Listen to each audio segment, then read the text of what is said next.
Bo knows winning. Dan Lanning apparently knows offense. Kenny Dillingham knows winning an offense. There's a whole lot of good things to talk about today if you woke up an Oregon Duck fan. And I'll just start the whole video off with this. We went into this game and we picked UCLA. So all of the chatter in the comment section, it's warranted.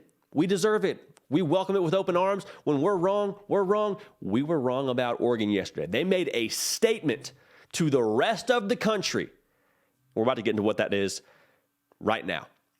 Oregon won this game 45-30 in Autzen. The fans were obviously into it. The home field played a huge advantage. Oregon was just the tougher team. Oregon was the more physical team. Oregon ran for 262 yards. They played big boy ball.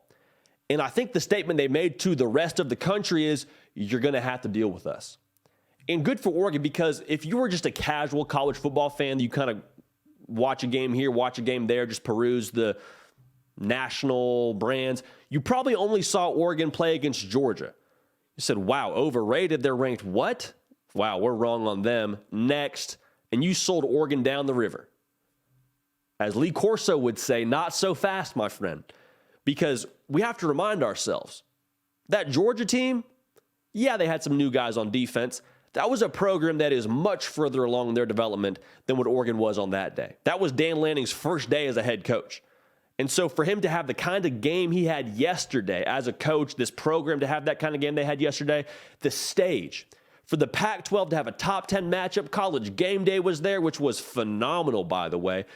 The lights on Oregon yesterday, I would hope, reminded a lot of people that, one, who you are in week one is not who you're going to be in week 8, and two, that Dan Lanning and this program is going somewhere.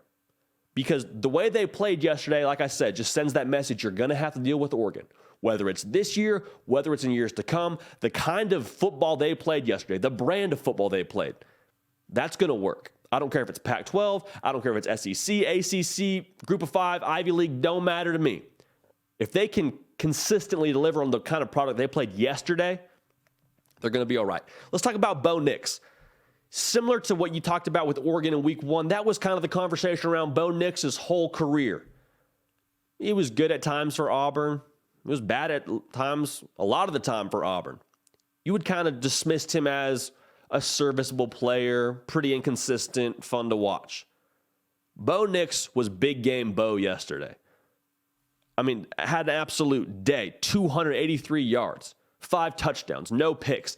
The biggest thing to me is just how in control he looked, just how comfortable he was in that system as a transfer quarterback. I know Kenny Dillingham's his guy and there's some history there, but still to be as comfortable as he is at a new system call it a new system, what he wasn't playing in last year, that says a lot about Bo Nix. That's a hard thing to do. To go from Alabama to Oregon is like switching countries. I'm so happy for Bo Nix. All of the flack he took throughout the offseason, throughout his time at Auburn, I'm so happy for him to have the day that he had yesterday on that national stage. Just sent another message. And I think the message that you can send to recruits with Bo Nix and maybe even the transfer portal is, you can do what you want to do at Oregon.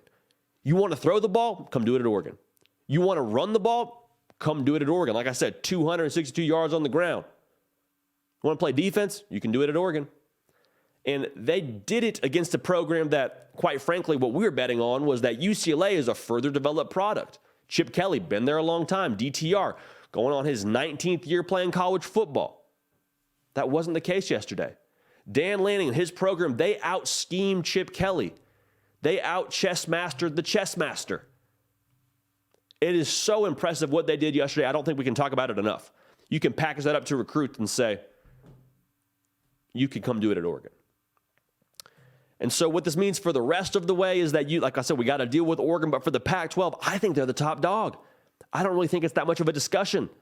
They're not going to play USC in the regular season. I would love to see them play in the Pac-12 title game. I hope we get that. The collision course for Oregon is set for November 19th in Austin. They welcome last year's top dog in Utah.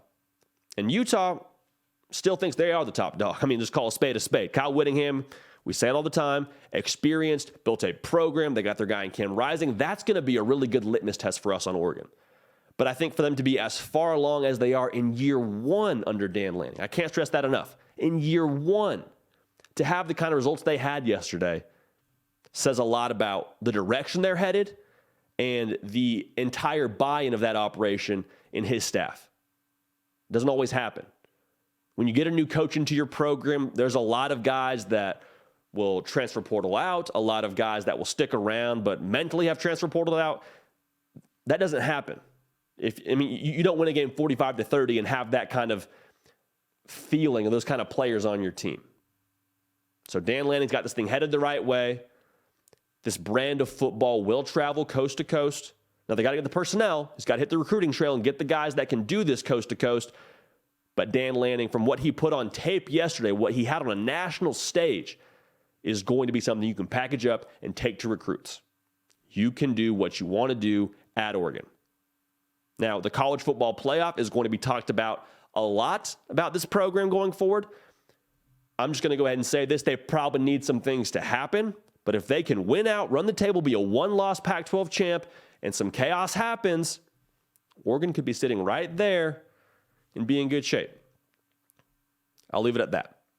I'm J.D. Pickell. This has been The Hard Count. Nick Brake does the real heavy lifting. You can help drive this whole operation by subscribing to the channel. We would love to have you along for the ride. Also follow me on Twitter and Instagram at J.D. Pickell. We do a lot of things over there that we incorporate into here. It's a whole lot of fun. Roll, party, roll. So until next time, we're going to keep the party rolling, and we will see y'all next time. Hey y'all, thanks so much for watching. Subscribe to the channel here to make sure you don't miss an episode of The Hard Count. Also be sure to check out other videos on the On3 YouTube channel.